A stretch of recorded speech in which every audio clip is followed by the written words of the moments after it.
Ito ay matatagpuan lamang sa mall ng Evia sa Las Piñas, Calakhang, Maynila. Ito ay mayroong kolaborasyon sa negosyong aklatan ng Fully Book. Maaari kang magbasa ng aklat na makikita sa paligid, magtrabaho sa laptop dahil may tablayan at magmuni-muni sa loob. Medyo may kalakihan din ng sangay na ito kung ikukumpara mo sa nakagisnan nating coffee project. Ito na nga, kami ay umorder ng barbecue bio chops, roast chicken at Cajun bongole para sa mga paunang hain. Classic brownie fudge skillet cookie naman para sa panghimagas, habang caramel latte at cafe suwada naman para sa aming inumin. Tikman na natin!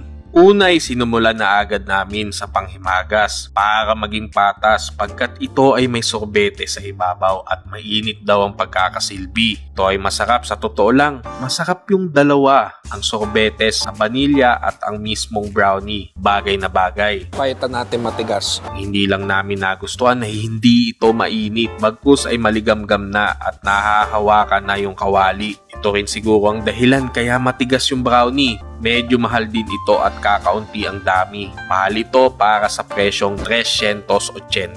100 plus. 180. Sige, pasado.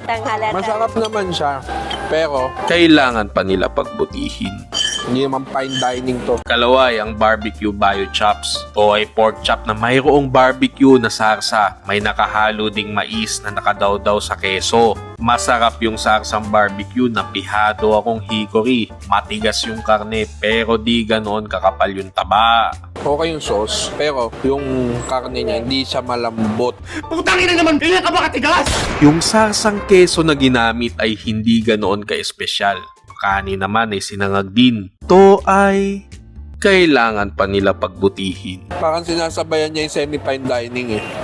Ikatlo ay ang roast chicken.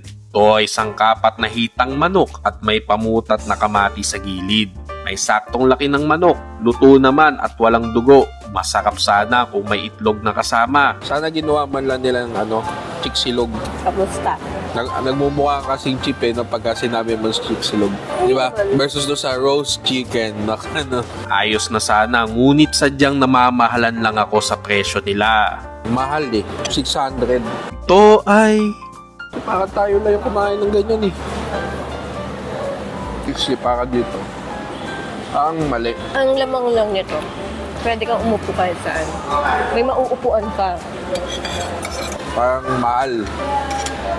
Mahal siya. kailangan pa nila pagbutihin. Gutom pa ako. Hindi ko maramdaman yung sulit ng pera ko.